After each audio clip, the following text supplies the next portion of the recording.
దేవుని స్తోత్రం. మీ అందరికి కూడా ప్రభు నామము శుభవందనాలు.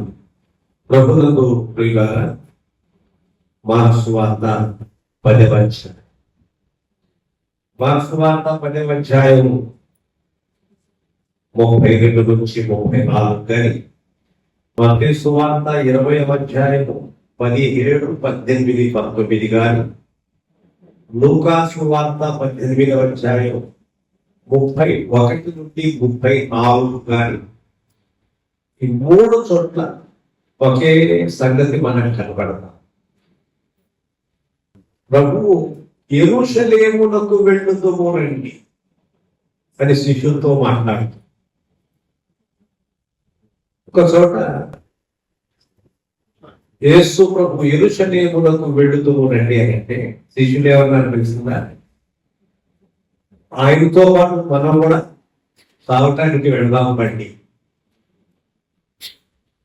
ఎందుకనంటే యెరూషలేమునకు వెళితే ఇప్పుడు రాళ్ళు కొట్టి చంపుతా, అది వాళ్ళ భయం. యేసు ప్రభు శాస్త్రులు, పరిసయ్యులు, మత నాయకులు వీళ్ళందరూ కూడా రాళ్ళు భూమిని చంపడానికి ప్రయత్నం చేస్తున్నారు. యెరూషలేమునకు అంటే ఇలా మనం కూడా ఆయనతో పాటు చావాలి, ఇంకా వెళ్ళాలండి. 12 మంది శిష్యులను పిలిచి మనము యెరూషలేమునకు వెళ్ళుదుము అని ఆ యెరూషలేము వైపు నడిచి వెళుతూ శిష్యులకు ముందుగా ఉన్నాడు. వీళ్ళు ఒక్కసారి చూసి, ఏంటి యెరూషలేమునకు ఇంత ధైర్యంగా వెళుతున్నాడు? యెరూషలేమునకు వెళితే ఆ మత నాయకులు, శాస్త్రులు, పరిసయ్యులు రాళ్ళు విసిరి చంపడానికి రెడీగా ఉన్నారు కదా. ఈయన గబగబా ముందుకు నడుచుకుంటూ వెళ్ళిపోతున్నారు వేగంగా అని వారు ఆశ్చర్యపోయారు. దే ఫియర్డ్ అండ్ అస్టానిష్డ్ అని ఒక మాట. అంటే వారు భయపడ్డారు. రెండవది నిశ్చేష్టులు అయిపోయారు. అంటే అర్థం ఏంటంటే ఆశ్చర్యచకితులు అయిపోయారు. ఏమిటి, యెరూషలేము వెళితే ఆయనే చెప్తున్నాడు, పాపుల చేతికి లేక మత నాయకుల చేతికి అప్పగింపబడి, హింసింపబడి, భూమి వేయబడి, హేళన చేయబడి, మరణాలతో పొట్టించబడి సిలువ వేయబడబోతున్నాడు. అక్కడి కింద వేగంగా పోతున్నాడు. ఏంటి, మనం పోతే మనం కూడా ఇంతో కూడా చావాలి. యేసయ్య ఆయన చేయనుద్దేశించిన పని ఏమిటో, ఆయన చేయవలసిన పని ఏమిటో భూమి మీదకి వచ్చి ఆయనకు తెలుసు. కాబట్టి ఒక్కో చోట ఆయన తప్పించుకుని వెళ్ళిపోయి, ఆయన పోయేసారి మనం ఆయన దాగుకోలేదు. For a little while, he tried to escape, and for a little while, he hidden from the people of Israel. Israel, యూదులు, మత నాయకులు వాళ్ళు కొంచెం దాక్కున్నాడు. ఇప్పుడేమన్నాడు తెలిసింది యేసయ్య? యెరూషలేమునకు వెళదామండి. ప్రాణ భయము చేత దాగుకోలేదు, ప్రాణ భయము చేత తప్పించుకోలేదు. తప్పించుకున్నప్పుడు కానీ, అక్కడి నుంచి వెళ్ళిపోయినప్పుడు కానీ కొన్ని సందర్భాలు. ఒకవేళ లెక్కైతే ఇప్పుడు పని కట్టుకుని యెరూషలేము వెళ్దామని ఎట్లా అన్నాడు? మనము యెరూషలేమునకు వెళుదుము రండి. యెరూషలేములో మనుష్య కుమారుడు చూడండి శ్రమపడి, సిలువ వేయబడి, ప్రధాన యాజకుల చేతికి అప్పగింపబడబోతున్నాడు. మరణ శిక్ష విధిస్తారని తెలిసి ఎవరైనా పోతారా? అవమానం ఎదురవుతుందని ఎక్కడికైనా తెలిసి వెళతారా? సత్కారం జరుగుతుందని పోతాడు కానీ, సన్మానం జరుగుతుందని పోతారు కానీ, అవమానం జరుగుతుందన్న చోటికి ఎవరైనా పోతారా? తెలియదు. నేను సత్కరిస్తానంటే చక్కగా వెళ్తారు. అవమానం ఎదురైన చోటుకి వెళ్తారు అదే కదా.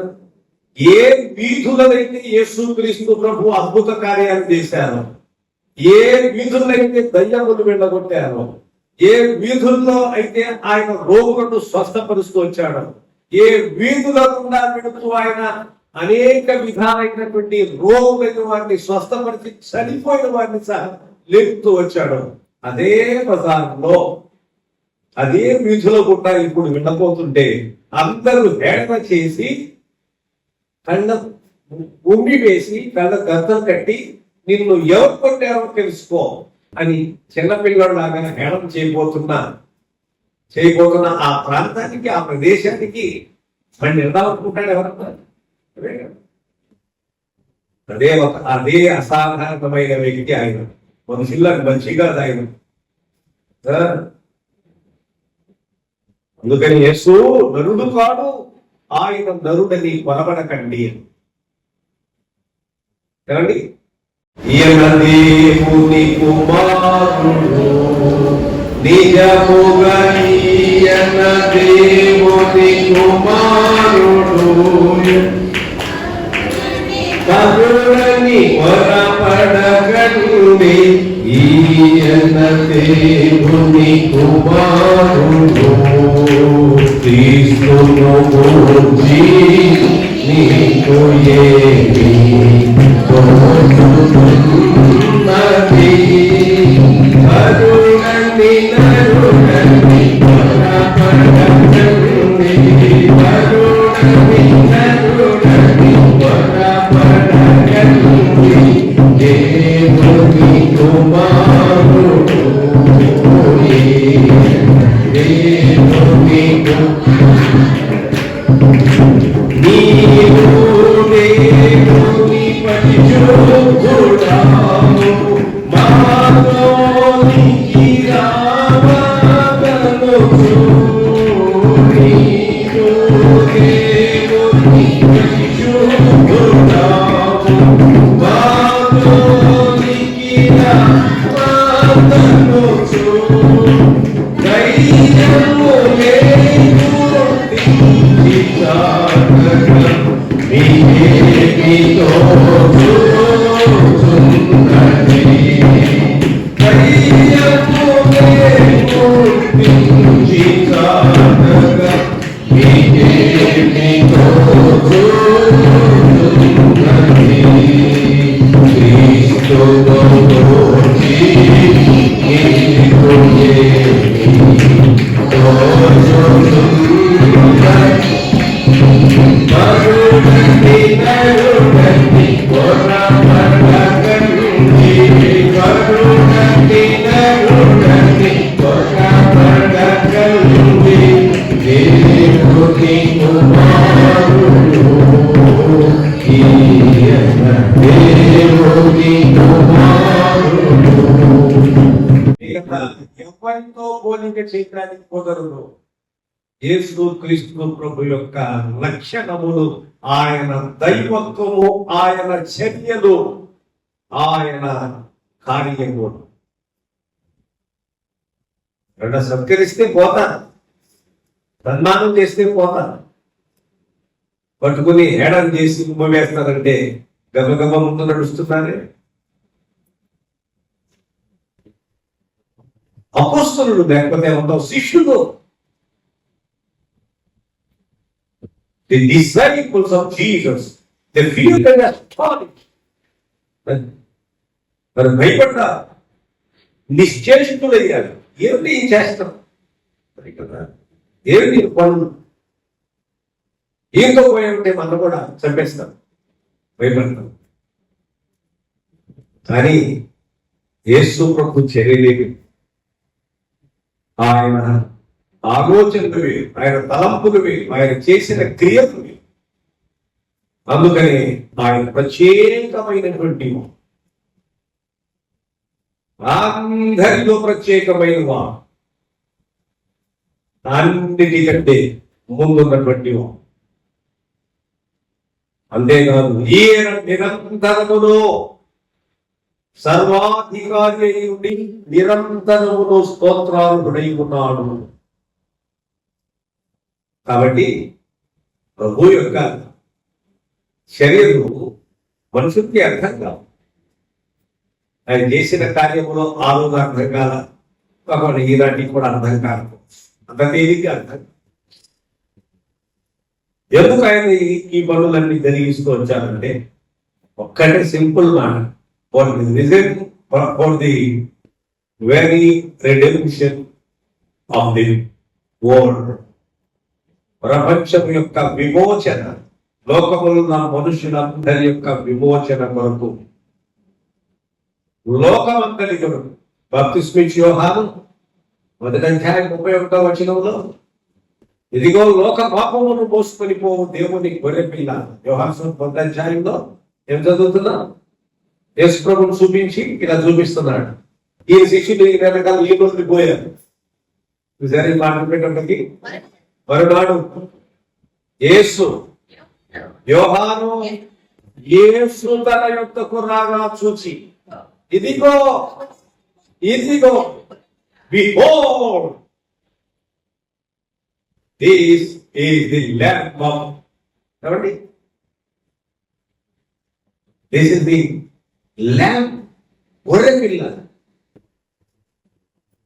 ఈ గొర్రె పిల్ల లోక పాపమును అంతటినీ కూడా carrying the sins of the entire world, లోక పాపం అంతటినీ మోసుకొని పోతున్న దేవుని గొర్రె పిల్ల. ఒక దెబ్బకి శిష్యులు ఈయన వదిలేసి వెళ్ళిపోయారు. ఆయన వెనకాల పోయారు. కానీ సాధారణంగా ఇద్దరు గురువులు ఉన్నారనుకోండి, ఆయన శిష్యులు ఆయన ఉద్దేశం ఇంకోటి దగ్గరికి వెళ్ళిపోతున్నారు అనుకోండి, అనుకుంటారు సాధారణంగా. నాకంటే ఆయన గొప్పవాడని చెప్తారు అంతే మనుషులు. ఆయన మాట్లాడుకున్నాను, నాకంటే ఆయన బాగా ఫోన్ చేస్తారు, నాకంటే ఆమె బాగా ప్రార్థన చేస్తారు, నాకంటే వాళ్ళు బాగా పాటలు పాడతారు.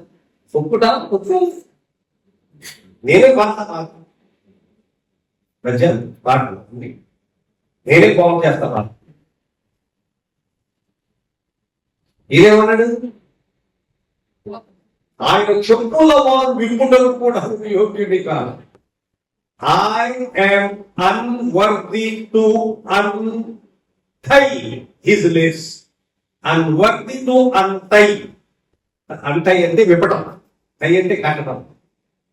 ఇక్కడ కట్టుకుంటాం రెండు దాన్ని టై అంటారు. అందుకని I am unworthy to untie his lace అంటే షూస్ కట్టుకునే లేస్ ఉన్నాయి చూశారు, అవి చెప్పుల వారు విప్పటానికి కూడా అది యోగ్యుడి కాదు. ఎవరన్నా తెలిసేది? John the Baptist, Baptist నుంచి యోహాను. ఈయన శిష్యులు పోయారు వెనక. నా శిష్యులు వెనకాల పోవాలి, దేవుడి వెనకాల పోవాలి, అందరం వెనకాల రావాలి. ఆయన తెలుసు. బాప్తిస్మా నుంచి యోహాను, యెరూషలేమునకు వెళ్ళుదుమురండి, యెరూషలేమునకు వెళ్ళుదుమురండి. మనము యెరూషలేమునకు వెళ్ళుదాం. ఎందుకు యెరూషలేమునకు? యెరూషలేమునకు వెళితే అక్కడ శిక్ష విధిస్తారు, మరణ శిక్ష విధిస్తారు, భూమి అన్ని పట్టుకుంటారు, ఏడ్చుకుంటూ పోతారు. బజార్ వెళ్తామా? కొరడాలతో కొడతారు. ఎందుకు అక్కడికి అంత తొందరగా మనము వెళ్ళిపోతున్నాడు? ఏంటి ప్రభు చేసే పనులు? ఒకసారి వెంట కూడా తప్పించుకుని వెళ్ళిపోయారు. మనుషుల్లో పడి అటు ఇటు ఇవాళ తిన్నగా వెళ్దామంటాడు యెరూషలేము. అర్థంలోనికి అర్థం కాదు శిష్యుడికి. మనకేమవుతుంది? అంతా తెలిసిపోయినట్టు ఇవాళ ఏదో శిష్యులకి అర్థం కాల ప్రభు యొక్క చర్యలు. మనకేమర్థం అవుతుంది? అదే కదా, క్రీస్తు మనస్సు ఎరిగిన వాడు ఎవరు అంటాడు. ఆయనకు ఆలోచన చెప్పినటువంటి వాడు, ముందుగా ఆయనకి ఇచ్చి ఆయన దగ్గర పుచ్చుకోగలిగిన వాడు. మనం ముందుగా ఆయనకి ఇస్తున్నావా? ప్రభు ఆయనకి ఇస్తాను, నువ్వు నాకు ఇయ్యాలి, ఆయన ఇచ్చిన దాంట్లో తీసుకున్నాను అంటే ఆయన ఇవ్వకుండా ముందే ఉంటుంది. ఆయన ఇవ్వకుండా ముందే మనకి ఎక్కడి నుంచి వస్తుంది? ఏదో ఒక రూపంగా దేవుడు ఇస్తున్నాడు. ఆయన ముందుగా మనకి ఇస్తాడు. వ్యాపారమో, ఉద్యోగమో, ఇంకోటో వ్యవసాయం, ఏదో పని తీసుకున్నాను. ముందుగా ఆయనకి ఇచ్చి ఆయన దగ్గర నుంచి పొందగలిగిన వాడు ఎవడు? అది ఆయన అనుగ్రహించిన దానిలోంచి మనం ఏదైనా చేస్తాం. కాబట్టి ఆయన ఆలోచన ఆయన తలంపులు కనుకనే ప్రభుత్వం ముఖ్యమైన సంగతి ఏంటంటే శిష్యునికి అర్థంగా ఆయన ఏం చేసిందో చేయగలిచాడో శిష్యునికి అర్థంగా ఎప్పుడు అర్థమైందో చెప్పమంటారా? ఒక్కసారి ఆయన చనిపోయి సిలువ వేయబడి చనిపోయి ప్రాణం పెట్టి సమాక్షిపడి 3వ దినమున పునరుత్థానుడై తిరిగి లేచి లూకాసు వార్త 24వ అధ్యాయంలో ఎమ్మాయి మార్గములో 2 మనుషులు వెళుతున్నారు. ఏం మాట్లాడుకుంటారు? ఏమన్నా ఇట్లా ఇట్లా ఇట్లా జరిగింది, ఊళ్ళో జరిగే మాట్లాడుకుంటారు కదా. అదేగా ఏదైనా జరిగితే మాట్లాడుకోరు. మరి ఇప్పుడు ఎవరు మాట్లాడుకోవట్లేదు. ఎవరికో వాళ్ళకి ఎవరు చచ్చిపోయాడు అనుకోండి, ఊరంతా మాట్లాడుకున్నాడు, ఊరంతా చూసేవాడు. ఇది వరకు పక్కడు చచ్చిపోయి పోతారు. ఈ బజార్లో ఇదివరకు ఊర్లో అయితే అసలు ఎవరు అది ఆ శవం పోయేదాకా భోజనం చేసేవాడు కాదు, పొయ్యి వెలిగించేవాళ్ళు కాదు. ఇప్పుడు కదా బజార్లో కూడా ఎవరి చోట్ల అసలు పక్కకి అసలు ఆ ఇంట్లో కూడా కొట్టపోయి అన్నం వండుకుంటున్నారు, తింటున్నారు. చచ్చిపోయిన గురించి మనం ఏం చేయగలం? మారిపోయింది కాదు. ఏం చేస్తావా? నేను మనం తీసుకొస్తావా? కానీ తప్పుదా వెతుకున్నట్టు తినాలి. ఏమని మా అన్నంతా వాళ్ళ నాన్నగారు చచ్చిపోతే 40 రోజులు సార్, 40 రోజులు అంట. 40 రోజులు ఏం తింటారు? తిండి ఎక్కడ ఏ విధమైనటువంటి ఉల్లిపాయ కూడా తినడం. ఉల్లిపాయ తీసుకుందాం, బెండకాయలు కూడా పెట్టుకుని సిక్కుంటారు. అది 40 రోజులు. అది కాదు, ఉల్లిపాయ వేసుకోవాలి 40 రోజులు. అది కాదు. కాబట్టి రకరకాలైన పరిస్థితులు. యేసు ప్రభు ఆయన శరీరధారిగా ఉన్న సమయంలో శిష్యులు ఆయన వెంబడిస్తున్నప్పుడు శిష్యులతో ప్రభు చెబుతున్నాడు, ఏంటో తెలిసిందా? మనుష్య కుమారుడు పాపముల చేతికి అప్పగింపబడి శ్రమపడి శిలువ వేయబడి పునరుత్థానుగా తిరిగి ఇప్పుడు అర్థమైంది. అదే మాట్లాడుకున్నాం. ఇప్పుడు అర్థమైంది. ఆయన మనసేగా పోవాలా. ఆయన తిరిగి లేచిన తర్వాత 2 ఎమ్మాయి మార్గంలో వెళుతూ ఏమాట్లాడుకున్నారు? ఇదిగో ఎవరినో యేసు పంచుకున్నప్పుడు ఇట్లా అన్నాడు, నేను 3వ దినం తిరిగి లేస్తానన్నాడు. తిరిగి లేస్తాన తర్వాత మరి లేస్తే ఏమవుతుందో, సిలివేసిన వారు ఈలో ప్రభుత్వం ఏమైపోతుందో ఎన్నెన్నో మాట్లాడుకున్నారు. దారి మార్గం మాట్లాడుకుంటే చూసారా? చూడండి 24వ అధ్యాయం లూకాసు వార్త చదవండి 36. వారు ఇలా మాట్లాడుచుండగా ఆయన వారి మధ్యను నిలిచి మీకు సమాధానములు వారితో అయితే వారు దిగులుపడి భయాక్రాంతులై భూకంపము కనబడేదనేది తలంచి. అప్పుడు ఆయన, మీరు ఎందుకు కలవరపడుచున్నారు? మీ హృదయంలో నేను ఆయనను అందుకు నా చేతులను నేను 15 చదివితే తెలిసేది. 2 మనుషులు యెరూషలేమునకు ఆవన దూరమున ఉన్న ఎమ్మాయిను ఒక గ్రామమునకు వెళ్ళుచు జరిగిన ఈ సంగతులన్నీ గురించి ఒకరితో ఒకరు సంభాషించుచుండి. వారు సంభాషించుకోలేదు. ఇదిగో ఇప్పుడు 3 రోజులు అయింది. మరి యేసును సిలువ వేశారు, ఆయన బతుకున్నప్పుడు తిరిగి లేస్తా అన్నాడు. ఈ విలాదేమో చేతమైనంత మటుకు వెలత్ కానీ సైనికులు అందరూ కూడా పగడబందీగా సమాధిని బంధించారు. ఇది ఏమవుతుందో ఏంటో అని అందరూ మాట్లాడుకుంటారు కదా. వాళ్ళందరూ మాట్లాడుకుంటున్నారు. వార్త మాట్లాడుకుంటే ఏంటి మీరు మాట్లాడుకుంటున్నాం అని కలుగుతారు. నీకు తెలియదా? నీ ఊర్లో లేవా? ఏం జరిగిందో ఆయన మాట్లాడుకుంటూ వెళ్తున్నారు. ఉండి తర్వాత నేనే ఆయన అంటే అమ్మో ఆయన మనతో మాట్లాడుతున్నప్పుడు మన హృదయం మండుచుండలేదా? తర్వాత గుర్తించారు. కాబట్టి ప్రభువుకు ప్రియులారా, యేసుక్రీస్తు ప్రభుని పునరుత్థానపు శక్తి పొందిన వారు మాత్రమే గుర్తించగలరు ఆయన మహిమ. ఆ పునరుత్థానపు శక్తి పొందిన తరువాత శిష్యులు ఎట్లా గుర్తించగలిగారో మనము కూడా పునరుత్థానుడైన యేసుక్రీస్తుని సరిగా అర్థం చేసుకుంటేనే కానీ నీకు అర్థం. ది పవర్ ఆఫ్ రిజరెక్షన్, అది పునరుత్థానపు శక్తి. యేసుక్రీస్తు ప్రభు యొక్క పునరుత్థానపు శక్తి కనుక మనం అనుభవిస్తే పొందితే అప్పుడు మాత్రమే ఆయన దైవత్వము, ఆయన మహిమ, ఆయన గొప్పతనం, ఆయన ప్రభావము, ఆయన శక్తి, ఆయన చర్యలు అన్నిటినీ కూడా గుర్తిస్తాం. లేకపోతే అప్పుడు దాకా గుర్తిస్తాం. అది తెలియదు, వాళ్ళు కూడా తెలుసుకోవాలి. మనం కూడా పునరుత్థానపు శక్తి, పునరుత్థానములో ఆయన దైవత్వం ఏమండి, the very deity of Jesus Christ is a proof of the resurrection of himself. యేసుక్రీస్తు ప్రభు యొక్క దైవత్వం ఆయన పునరుత్థానం ద్వారా రుజువుపరచారు. అప్పుడు దాకా మనిషి అనుకున్నారు, మరేమో కుమారుడు అనుకున్నారు, యోసేపు కుమారుడు అనుకున్నారు, ఏమేమో అనుకుంటారు తను తోచినట్టుగా. ఆయన ఎప్పుడు అనుకుంటారు, ఇంకా ఆయన ఎప్పుడైతే పునరుత్థానాన్ని తిరిగి లేచాడో, అమ్మో మనం అనుకున్నదంతా పొరపాటు, మనము తలంచినదంతా పొరపాటు, మనము భావించినంతా పొరపాటు. ఆయన మెస్సయ్య లేఖనములో రాయబడిన మాట ప్రకారముగా యెషయా గ్రంథం 53వ అధ్యాయం ప్రకారం వధింపబడిన గొర్రె పిల్ల బొచ్చు కత్తిరించు వాని ఎదుట ఆయన మౌనముగా ఉండెను, నోరు తెరువలేదు. కానీ ఆయన గురించి వ్యసనాక్రాంతుడుగా, వ్యాధి నొందిన వాడుగా, స్వరూపమైన సొగసైన లేదు అని చెప్పబడిన వాక్యము ఎక్కడ నెరవేరుకు జరిగింది. అప్పుడు కళ్ళు తెరవబడ్డాయి. అప్పుడు దాకా కళ్ళు బాగా ఉంటాయి. బ్రహ్మశాస్త్రం చదువుతున్నారు వాళ్ళు కూడా, కళ్ళు తెరవబడ్డాయి. చూసారా, కళ్ళు తెరిస్తే తెరవతేనే.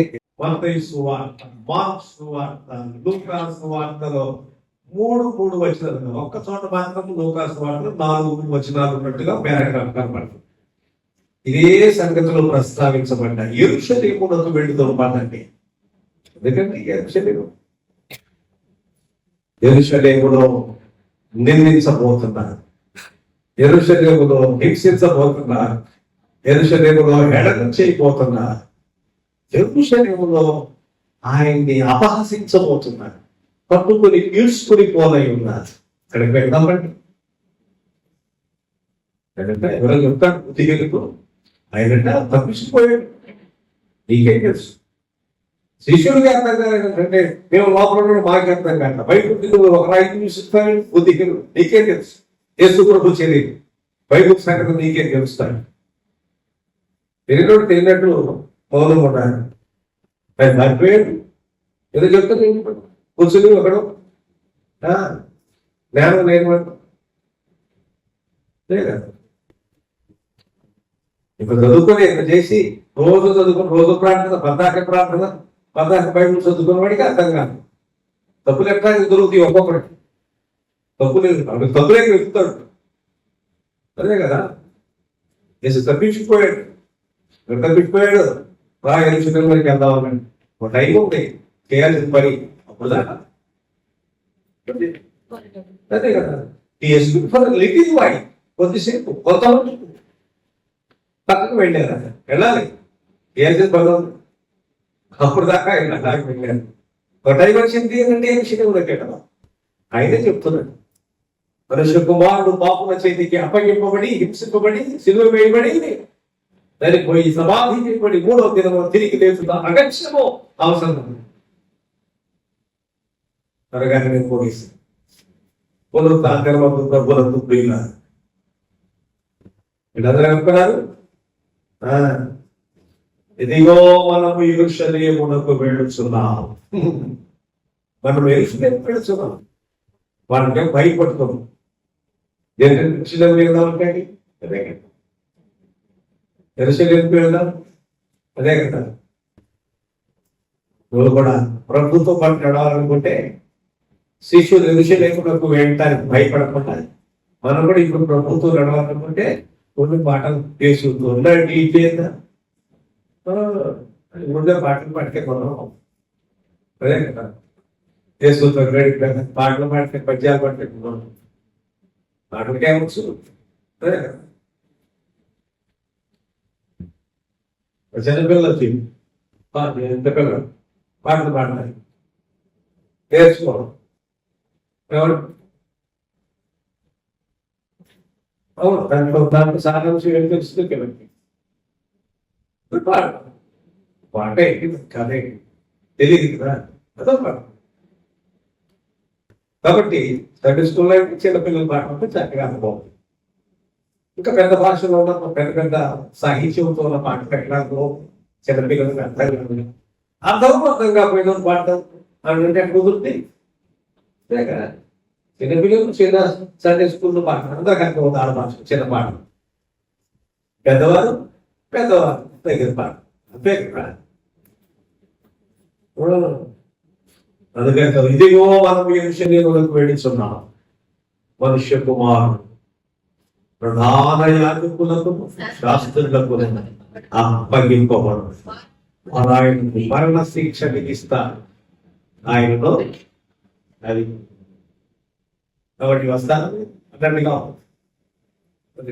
మనం కూడా అంతే ప్రభువులు వెంబడిస్తున్నామంటే ఆయన వెంబడించాలంటే ఆయన ముందు నడుస్తున్నాడు ఆయనకి అందుకని మీరు సహోదరుడు పేతులు అంటే ఇదిగో మీకేదో ఒక వింత సంభవించినట్లుగా అనుకోనక్కల్లా మొదటి పేతుల పత్రిక అమ్మా 4వ అధ్యాయంలో ఏం చదువుతున్నావు సహోదరులారా మీకేదో ఒక శ్రమ సంభవిస్తున్నప్పుడు మీకేదో ఒక వింత అనుకోవాకండి మీకంటే ముందున్న వారికి అన్ని వచ్చాయి నాకెందుకు వచ్చింది శ్రమ అంటావేంటి ప్రియులారా అదిగండి ప్రియులారా మిమ్మల్ని శోధించుటకు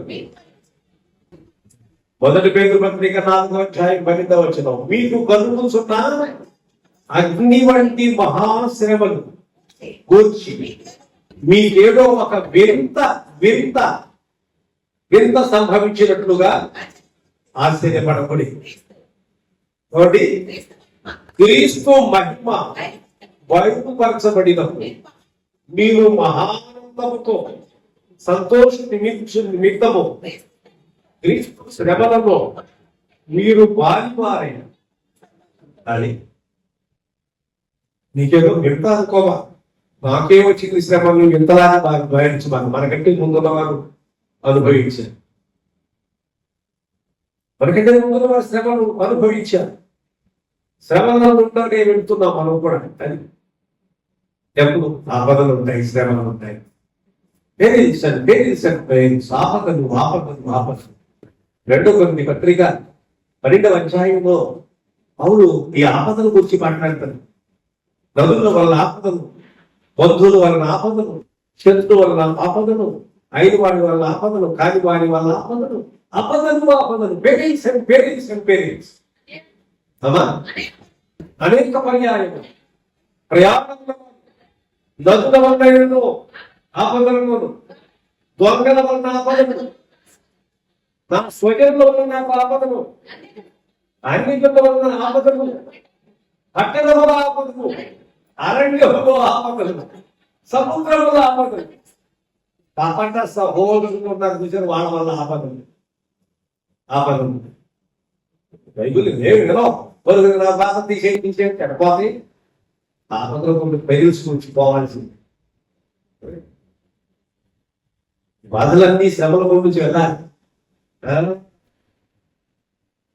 ఇదన్నిటిలోంచి మీరందరూ ఎవరండి తెల్లని వస్త్రాలు ధరించుకున్నారు ప్రకటన గ్రంథం మీరందరూ మహాశ్రమల గుండా వచ్చిన వారు గొర్రె మిగిలిన రక్తమును తమ వస్త్రమును తెలుపు చేస్తున్నారు రక్తముల వస్త్రాలు తెలిపించుకుంటారండి రాయటంతో అనుకుంటాం నిజమే రెడీ కొత్తనే ప్రతి వారి దుకాణం దగ్గర నిలబడి అదిగో అది మంచిది ఇది మంచిది కానీ నువ్వు మన మంచి స్నానం చేసి మంచి బట్టలు వేసుకుని తెచ్చుకోదామని రెడీ అయిపోయి వెళ్ళే వరకు తెల్ల సొక్కా వేసుకుని ఇది ఆ దుకాణం దగ్గర కూర్చొని ఇది కొట్టు అది కొట్టు ఇది కొట్టు అంటున్నావు అనుకో ఎగురొచ్చి నీ మీద పడతాం. రక్తం అంతేగా. మరి రక్తము తెల్లగెట్టవుతుంది, తెల్లది ఎలాగైపోతుంది. ఇక్కడ ఏమంటాడు వాక్యంలో, గొర్రె పిల్లల రక్తములో తమ వస్త్రమును తెలుపు చేస్తున్నారు. యేసు రక్తము మానవుని యొక్క పాపమును తెల్లగా చేస్తుంది. రక్తములో వస్త్రమును శుద్ధీకరించుకుంటా, తెల్లగా చూసుకుంటా. లిటరల్ గా చూస్తే తప్పు. రక్తంలో వస్త్రం తెల్లగిట్ట అవుతండి, అవడానికి అవకాశం లేదు. ఇక్కడ అర్థం రక్తములో యేసు క్రీస్తు యొక్క రక్తం ప్రతి పాపం నుండి మనల్ని మలినమైన వస్త్రాలని శుద్ధీకరిస్తుంది కనుక తెల్లగా చేసుకోవడం అది. కాబట్టి శ్రమలు వచ్చినప్పుడు, బాధలు వచ్చినప్పుడు ఏదో నాకే వినపరిచింది అన్నట్టుగా అనుకోవచ్చు. మనం ఇంటే ముందున్న వారికి వచ్చి, మనతో పాటు ఉన్న వారికి వస్తాం, అందరికీ వస్తాం. వాటర్ ప్యారెంట్స్ ఒక తర్వాత అందరికీ ఒక తర్వాత, ఒకప్పుడు ఒకరికి ఒకప్పుడు ఇంకొకటి. ఏం బాధ బాధపడుతున్నారు కాబట్టి నీకు బాధ వచ్చిందని మనం అనుకుంటాం. ఇప్పుడు ఎందుకు పోయిన బాధ వచ్చింది ఎవరికైనా కలగ. కొన్నిసార్లు మనకు వచ్చిన చెడ్డ లక్షణం ఏంటంటే అలా బాధపడుతుంది. నీకు బాధలు వచ్చి నువ్వు బుద్ధిహీనంగా జీవించావు, ఏమేమో మనుషులు మాట్లాడటానికి ప్రయత్నం చేస్తారు. అట్లా ఎప్పుడు ఎవరికైనా బాధల్లో ఆపదం. నీకు రోగం వచ్చింది, బలహీనత వచ్చింది, మాకు బాధలు ఉన్నాం అందరి కోసం. ఇందులో కదా వస్తానని కాదు. ఇవాళ ఆమె వచ్చింది, రేపు వస్తుందా? దేహం ఉందా? రోగం. ముక్కు ఉందా? అది ఇస్తారా? ముక్కున్నంత కాదు చెప్తావు సార్.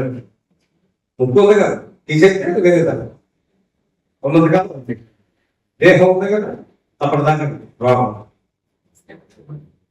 ఎందుకంటే వేదాంతమే ఉంటుంది అదే కదా. కాబట్టి ఇప్పుడు దాని ప్రభుత్వం ఎరుసలే ముందుకు వెళ్ళదు అని ఎంత అద్భుతమైంది. Let's go to Jerusalem. ఎందుకు? మనకు సన్మానం చేస్తారు వాళ్ళు. గురువు సన్మానం చేసేది వాళ్ళు దుర్మార్గం చేయబోతున్నారు. వాళ్ళు మనం సన్మార్గం కాదు, సన్మానం కాదు, దుర్మార్గం చేయడం తలంచబోతున్నారు నా పట్ల. Let's go Jerusalem. దుర్మార్గం చేస్తాను వాటికి ఎలా ఉంటాడంటే ఎస్ఐయా చూసారా? ఆయన తెలుసు తప్ప ఇది. వాడు దుర్మార్గం ఆయన చేయదలిచారు, చేయవలసి ఉన్నది చేస్తారు. దాని గురించి పెద్దగా బాధపడేది లేదు. అందుకేదో ప్రార్థన చేశారు. ఒక్క ప్రార్థనకి జవాబు రాలా బైబిల్ అంతట్లో. Which is only one unanswered prayer, unanswered prayer, which is none other than Jesus prayer. అంటే అర్థం ఏంటంటే బైబుల్ అంతటిలో జవాబు రాని ప్రార్థన ఒక్కంది. అది కూడా ఎవరు చేశారు? యేసు ప్రభువు. ఆయన ప్రార్థనకి జవాబు రాలా. ఏమని? తండ్రి నీ చిత్తమైతే ఈ గిన్నె నా యొక్క నుండి, దానికి జవాబు వస్తే ఇవాళ మన ప్రార్థనకు జవాబు రావు.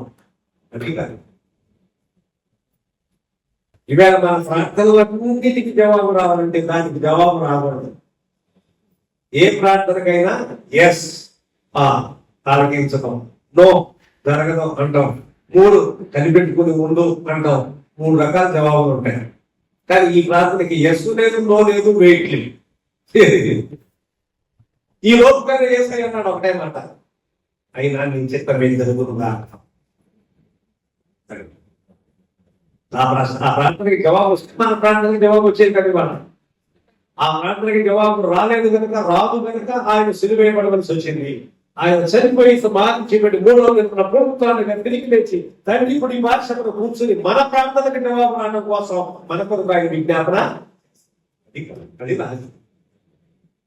లోకములో ప్రభు నమ్ముకున్న వారందరి వరకు, నమ్మని వారందరి వరకు తండ్రి కుడి పార్శ్వము ఆయన కూర్చుని ఏమండి the right side of the Father and interceding the people.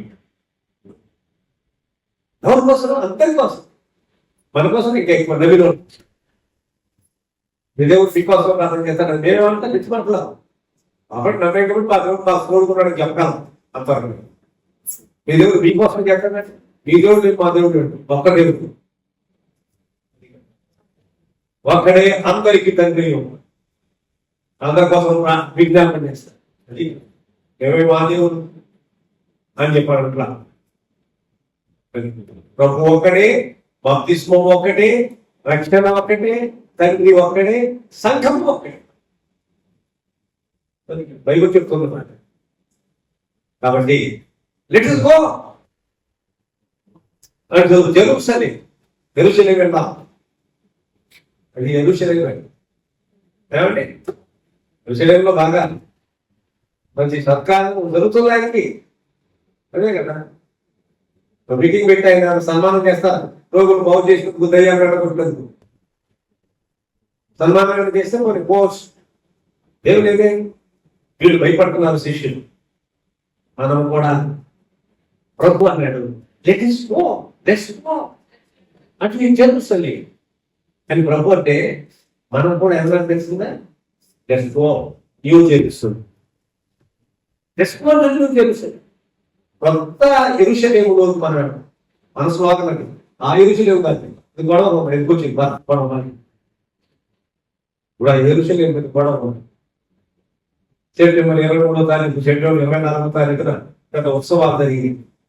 పూర్వం తీసుకుని, కొమ్ము పూర్వం తీసుకుని ఆదాము పుట్టినరోజు అంట, ఆమె పుట్టినరోజు అంట.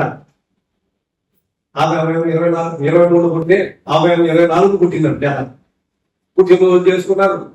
ఉన్నాయి 3 రోజుల కింద వాళ్ళ అంతేగా. అది అక్కడ జరుగుతుంది గొడవ. ఆ జెరూషలేము పోతాం మనం, మనకి పని. Let's go unto the new Jerusalem.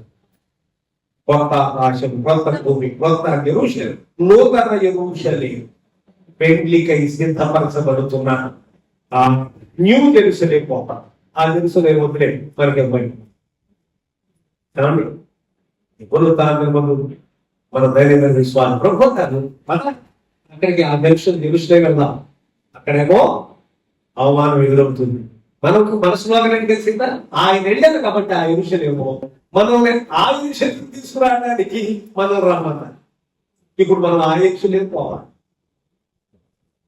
ఇప్పుడు ఆ యెరూషలేము యేసు పెడితే అవమానం, నిందలు ఇవన్నీ ఎదురైంది. మనం కూడా ఆ నూతన యెరూషలేము పోవడానికి వెళ్తున్నాం కనుక, ప్రయాణంలో ఉన్నాం కనుక మనకు కూడా ఆపదలు, బాధలు, కష్టాలు, ఇబ్బందులు, ఇరుకులు అన్ని ఎదురవుతాయి. ఎందుకంటే వాటన్నిటి కూడా వెళ్తాం అని శిష్యులు అమ్మో భయపడినట్టుగా మనం కూడా భయపడతాం. అది కనుక ఇప్పుడు మన ధైర్య స్వార్థంతో ప్రభుని ఎరిగినటువంటి వారముగా ఆయనను మహిమపరుస్తూ న్యూ జెరూసలేం. యేసయ్య జెరూసలేం, ఆ జెరూసలేం మనం ఆ యెరూషలేము మన ప్రయాణం. కాబట్టి భయపడక ఆ యెరూషలేము వెళ్ళడానికి శిష్యులు భయపడ్డారు. యేసయ్య ఉన్నాకని పక్కన నిశ్చయం అమ్మో ఏంటి యెరూషలేము వెళ్దామని అడుగుతూ చదువుతారు. విస్మయం అవుతారు. విస్మయం అనే మన దగ్గర వాడిన మాట లేదు. ఎస్టానిష్ అంటే ఎస్టానిష్ అనే మాట సరిగ్గా చెప్పాలంటే ఏమని చెప్పచ్చు తెలిసిన వాడుక భాషతో. ఏమండి కంటి చూపేయడానికి రోడ్డు మాట లేదు. అది కాదు, అది ఎస్టానిష్. రోడ్డు మాట పడిపోయి కంటి చూపు ఒకటి, అది కాదు, అది ఎస్టానిష్. ఏంటి మనమందరం న్యూ జెరూసలేం ప్రయాణం. అన్ని వస్తాయి, అన్ని బాధలు ఉంటాయి, కష్టాలు ఉంటాయి. అన్నిటిని తనుకొని ఆ నూతన యెరూషలేములో ప్రవేశించి సదాకాలము యుగ యుగములు ఆయన మనకు తండ్రి అయినాడు కనుక, మనకు ప్రభు ఉన్నాడు కనుక, దేవుడు ఉన్నాడు కనుక ఆయన ఆరాధిస్తూ నిత్య సమాధానము శాంతి మనము అనుగ్రహింపబడటానికి ప్రభు ఆ యెరూషలేములోనికి వెళ్ళి బాధింపబడి, హింసింపబడి, సిలువ వేయబడి, చనిపోయి, సమాధి చేయబడి, తిరిగి లేచి అక్కడికి వెళ్ళిపోయారు. తండ్రి దేవుడు నా దగ్గరికి రామన్నాడు. అంత తేలిక వదిలేండి. వెళ్ళిపోతారు ఊరికి బస్సు ఎక్కి ఫ్రీ బస్ ఎక్కి ఫ్రీ బస్ ఎక్కువ అక్కడ దిగి ఫ్రీ బస్సులో ఎక్కడికి వెళ్ళినా వెళ్ళడం ఎందుకు ఫ్రీ బస్సులో ఎక్కిన చాలా కష్టతరమైన సంగతి చేసే అన్ని శ్రమలు కూడా ఆ నిత్య పట్టుకుని మనం ప్రవేశించి ఆయనను సేవించి ఆయన ఆరాధించుకుని దాకా